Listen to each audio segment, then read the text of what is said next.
मेरे प्यारे देशवासियों, पंडित जी का दवाखाना सुखी जीवन के माध्यम से अंधविश्वास को मिटाने की और कुरीतियों के बारे में बताने की जो मुहिम मैंने शुरू की है, उसमें आप भी निःशुल्क जुड़ें। आपके कमेंट्स और मेरे प्रेरणादायक वीडियो समाज में अवश्य सुधार लाएंगे, ऐसा मेरा विश्वास है।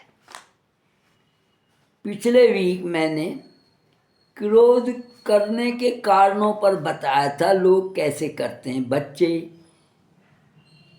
बड़े, बूढ़े और आदत वाले जो जिद्दी लोग हैं, उनके विषय में बताया था 291 नंबर वीडियो में। कुछ लोग ऐसे हैं, बात हो या ना हो गुस्सा करेंगे। जैसे गिलास रखा है, बूढ़े का पैर पड़ गया, गिलास टूट गया, तो क्या कहेंगे, किस उल्लू ने रखा है, कौन है वो पागल, ये गिलास रखने की जगह है। ठीक कहा उसने, इसमें कोई गलत नहीं है। लेकिन यदि वही गिलास किसी दूसरे से टूट जाए, जब क्या कहेगा, देख कर नहीं चलता, इतना बड़ा गिलास भी नहीं दिखा। अगर हम इस बात को उल्टा कर दें तो आज समझ जाएंगे कि अपनी गलती का एहसास हो जाएगा। यही बात गुस्से में है कि हम गुस्से में अपनी गलती को छिपाकर दूसरे पर मंड देते हैं। अब शुरू करते हैं। हरिओम नमः शिवाय। मेरा आज का वीडियो क्रोध से बचने के बारे में सुनेंगे। क्रोध करते वक्त कई बार ऐसा भी देखने में आया है कि क्रोध करने वाला स्वयं अपने पर ही क्रोधित होकर अपने संबंध दूसरे लोगों से बिगाड़ लेता है। क्रोध का दूसरा पहलू है क्षमा। पर किसी को भी क्षमा करना आसान काम नहीं। कह तो मैं भी रहा हूँ आपको, लेकिन मुझे भी अगर क्रोध आ जाए तो क्षमा करने वाली बात तो बड़ी दूर की है। फिर भी हम इंसान हैं, हमें बुद्धि दी है भगवान ने, हमें थोड़ा ध्यान रखना चाहिए क्रोध करने से पहले। क्षमा वही प्राणी कर सकता है जिस पर ईश्वर की कृपा हो, संस्कार हो उसमें भरे हुए, संस्कारवान हो, बुजुर्गों का आशीर्वाद उस पर रहता हो, मतलब बुजुर्गों से वो प्यार करता हो, उनकी सेवा करता हो, और प्यार के साथ साथ परिवार की सहानुभूति और सहयोग भी हो। अगर परिवार में हलचल है, परेशानी है, तो क्रोध तो आना ही आना है, उसको रोक नहीं सकते आप, क्योंकि मन तो शांत रहेगा नहीं। उन्हें देखते हैं उग्र रूप धारण कर जाएंगे। अब एक उदाहरण से आप सभी को समझ जाएंगे। दो दोस्त थे, ज़रूरत के समय एक ने दूसरे दोस्त को कुछ पैसे उधार दे दिए। ये साधारण क्रिया है, समाज में एक दूसरे की मदद करता है आदमी, वो भी बिना किसी लोभ लालच के, ये सोचकर कि घर में फालतू रखे हैं, दोस्त के काम आ जाएंगे, और ब्याज भी नहीं लिया। जैसे लोग ब्याज पर देते आमदन हो जाए, वो भी उसने दोस्ती के कारण नहीं लिया। पर पैसे लेने के बाद वो दोस्त जो सप्ताह में 2 बार उससे मिलने आया करता था, उसने मिलना ही छोड़ दिया।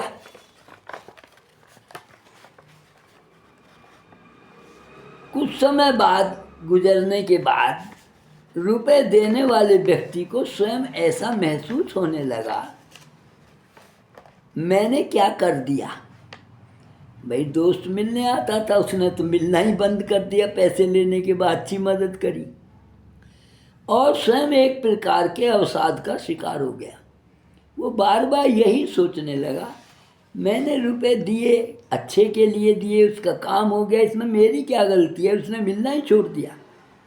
केवल ये सोचकर कि मुझे दोस्त को रुपए नहीं देने चाहिए थे। रिजल्ट उसने ये बनाया कि मुझे दोस्त को रुपए देने नहीं चाहिए थे, और इस कार्य के लिए स्वयं को अपराधी मानने लगा और अपने पर ही गुस्सा आने लगा दोस्त के बजाय।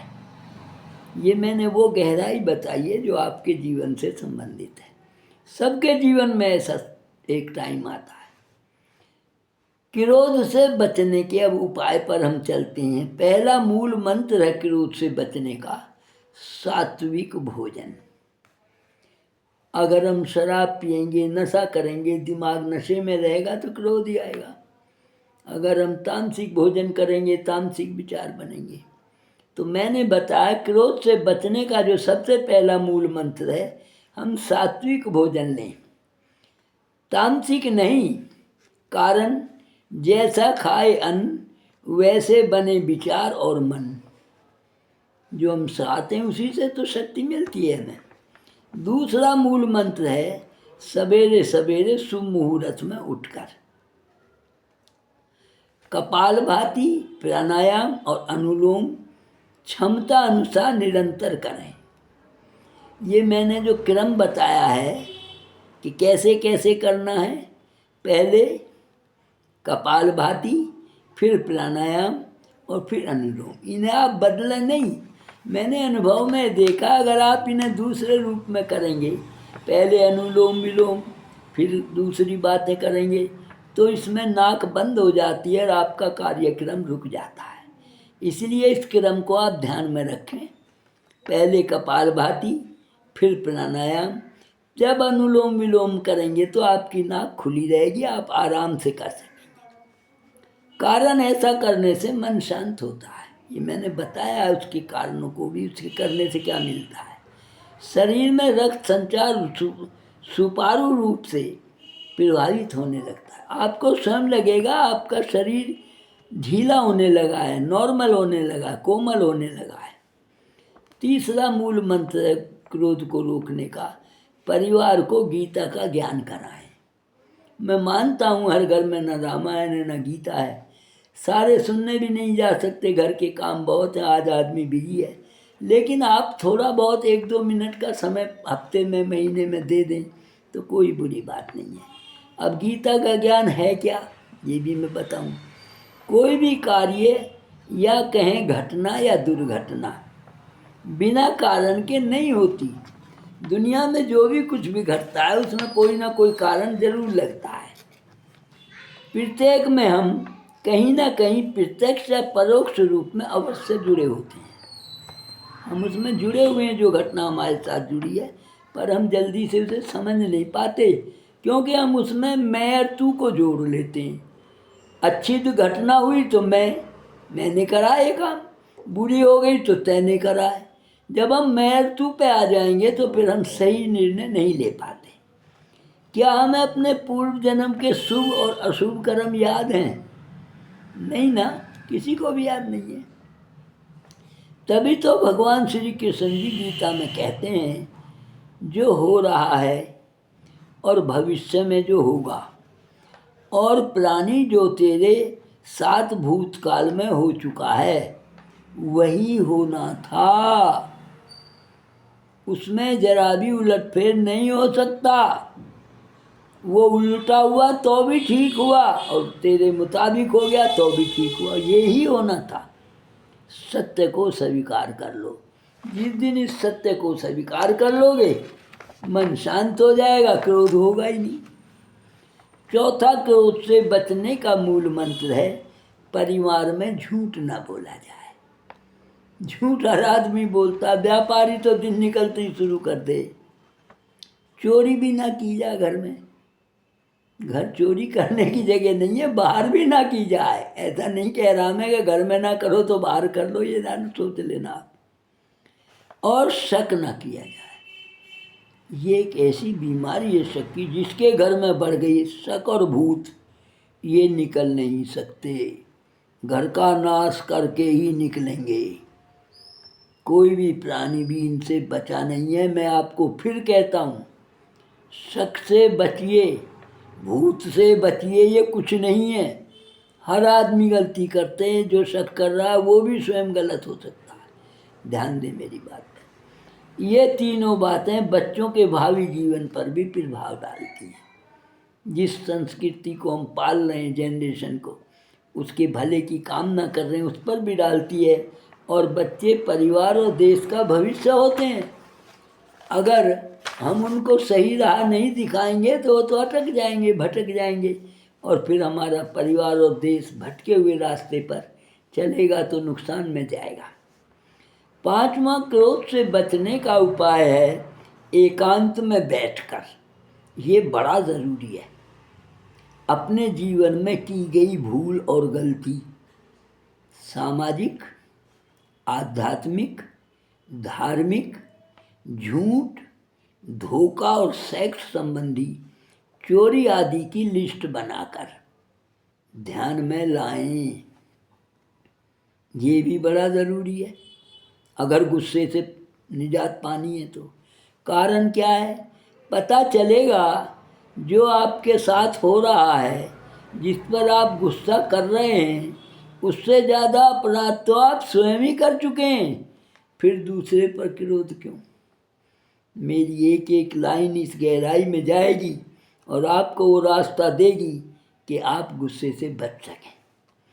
क्रोध से बचने का छठा उपाय है समय का सदुपयोग, या कहें समय का इंतज़ार। याद रखें,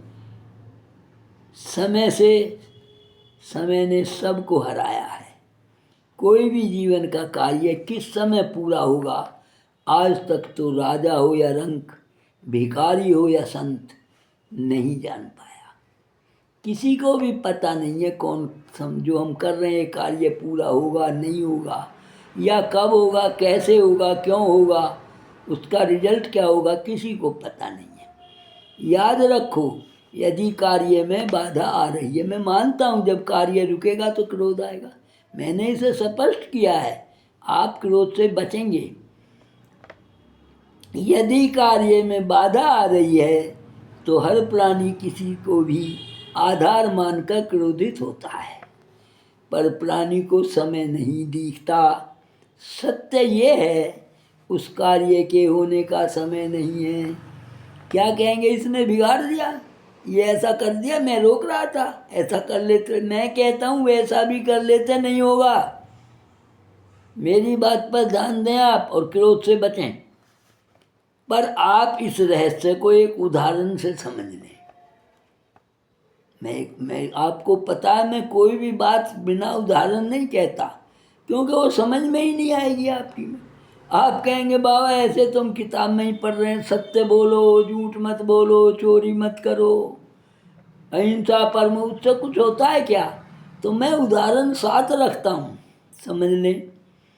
आपको शादी में जाना है, कितने मन से तैयार हुए, रास्ते में जाम, भीड़ ज़्यादा, रास्ता या साइड न मिलने पर आपको क्रोध आ गया। जो आप अखबार में पढ़ते हैं, देखते हैं, मैंने वही उदाहरण लिखा है, घर से नहीं बनाया। गोली चला दी, आदमी मर गया, शादी के बजाय कहाँ गए? जेल पहुँच गए, क्रोध के कारण। जहाँ शादी में जल्दी पहुँचना चाहते थे, नहीं पहुँच पाए। अब आप समझ गए होंगे समय कितना बलवान है। क्या सोचकर चले थे, कहाँ जाना था, पहुँच पाए? क्रोध इतनी भयानक चीज़ है। क्रोध से बचने का सातवां उपाय है आपकी सोच, आपका व्यवहार, आपके संस्कार, इनके बारे में भी जान लीजिए। ये बातें जीवन में याद रखें कि हम किस परिवार में पले हैं, हमारे संस्कार क्या हैं, हमारा व्यवहार क्या होना चाहिए, हमारी सोच कैसी होनी चाहिए, और प्रतिदिन याद करें इन बातों को, उन पर अमल भी करें, यानी अपनाएं भी। क्या? मैं बताता हूँ, ये लाइन आप दोहराएं उठ करके। ए दिल तुझे कसम है, हिम्मत न हारना, दिन जिंदगी के जो भी हों हंस कर गुजारना। अगर हम इस बात को रोज़ बोलेंगे तो ध्यान हमारा हंसी की तरफ रहेगा, खुशहाली की तरफ रहेगा, गुस्सा नहीं आएगा। गुस्सा या गाली देकर नहीं, दिन कैसे गुजारना है? हंसकर। किसी को गुस्सा करने से या गाली देकर नहीं गुजारना। दूसरे दुनिया में गरम आए तो जीना ही पड़ेगा, जीवन है अगर जहर तो पीना ही पड़ेगा। ये भी आप ध्यान में रखें। यानी मूर्खों की गाली, उनका विरोध, उनके अपशब्द सुनने पड़ेंगे अगर आप जिंदगी में आए तो। समझ गए होंगे मेरी बात को। ये सब गुस्से से बचने के उपाय हैं। मूर्ख क्या देगा आपको? गाली, फटकार, अपशब्द। तो तीसरी बात है, ये बात ध्यान में रखें, जैसा जो करेगा वैसा वो भरेगा। ये कितनी सुनने में, देखने में, पढ़ने, लिखने, समझने, सोचने में छोटी सी बात है। जैसा जो करेगा वैसा वो भरेगा। पर हम इसे याद भी रखते हैं, लेकिन दूसरों के लिए। हम क्या कर रहे हैं इस पर कोई ध्यान नहीं है। अब आप को सोचना है, गाली का उत्तर गाली से दें या शांति के साथ चुप रहकर। यही गुस्सा आप में जाने से आपको बचाएगी बात। कोई गाली दे रहा आप भी देने लगे तो। चौथा, लोग क्या कहेंगे इससे ज़रूर बचें। ये इतनी भयानक बीमारी है लोगों के कहने की कि आप इसे समझ नहीं पाते कि लोग क्यों कह रहे हैं और क्या कह रहे हैं। हम इस पर क्या अमल करें, मैं बताता हूँ लोग क्या कहते हैं। मैं फिर उदाहरण दे रहा हूँ। आप दान करेंगे तो क्या कहेंगे? अरे हराम का कमाया हुआ पैसा है, दान दे के उस दुख को या उस बीमारी को दूर कर रहे हैं। अच्छा दान दिया आपने। आप क्या सोच के कर रहे हैं और दूसरे लोग क्या कह रहे हैं? और नहीं करेंगे तो क्या कहेंगे? अरे मक्खी चूस है, 2 आने भी खर्च नहीं कर सकता यूँ। अब बताइए मुझे, यानी हर बात में विरोध। अच्छा काम करें तो भी कहेंगे और बुरा करें तो भी कहेंगे। लोगों की बात पर ध्यान न दें, शांति का जीवन जिए। आपको जीवन में मैं वो रास्ता दे रहा हूँ जो आप समझ में चलेंगे। अति विशेष बात, अब मैं एक खास बात लिखता हूँ कि ज़रूरी तो नहीं ये सारी बातें आपको याद रह जाएं या अपना सकें। अगर आप संस्कारवान हैं और क्रोध से छुटकारा चाहते हैं और उपरोक्त कोई भी नियम उपनियम अपनाने में असमर्थ हैं, मैं कह रहा हूँ कुछ भी नहीं है, समय भी नहीं है, तो केवल 2 काम अवश्य करें। पहला, YouTube पर आप मेरा कोई सा भी विचार सुने और बार बार सुनेंगे तो आप गुस्से से बाहर आ जाएंगे। और दूसरा, हरियाणवी सामाजिक नाटक, इस पे आते हैं, आप देखें, हमने कम से कम 50 अवश्य देखें। मैंने अनुभव किया उन्हें, और कम से कम 1000 तो नहीं कह सकता मैं, यूँ ही झूठ बोलूँ, लेकिन हो सकता है 200-250 आदमियों को मैंने उन्हें दिखा दिया कि आप गुस्से से बाहर आ चुके हैं। कम से कम 50 अवश्य देखें, वे क्या कहते हैं उस नाटक में, वो क्या दिखा रहे हैं ये आप देखें। बार बार देखेंगे तो आपका मन बदलेगा और आप गुस्से से बाहर आएंगे। अपने जीवन का हिस्सा बनाएं कि जब वो ऐसा कर सकते हैं मैं क्यों नहीं कर सकता भाई। वे जो नाटक में दिखा रहे हैं उन्हें अपने जीवन में आत्मसात करें। हमारा तो ये, उसने एक गाली दी तो हम 50 जब तक ना दे लें हमारा गुस्सा शांत नहीं होगा। हम ये नहीं सोच रहे हैं उसके पास गाली है तो गाली देगा, हम पे तो गाली है ही नहीं, हम तो उसकी गाली देख के दे रहे हैं गाली। तो आप उसकी नकल क्यों कर रहे हैं? अपने को आत्मसात रखें, अपने को सत्य पर अमल रखें। मैं पूर्ण विश्वास के साथ कह रहा हूँ, आपका क्रोध तो शांत होगा ही, साथ में आपके घर परिवार में सुख शांति व संतोष भी आएगा। कैसे? अपनाओगे तो। इस 2 शब्दों को भी याद रखिए। अगर इन बातों को अपनाओगे, बार बार सुनोगे, देखोगे, पढ़ोगे तो अच्छा लगे तो सब्सक्राइब, लाइक, कमेंट भी करें। धन्यवाद, नमस्ते।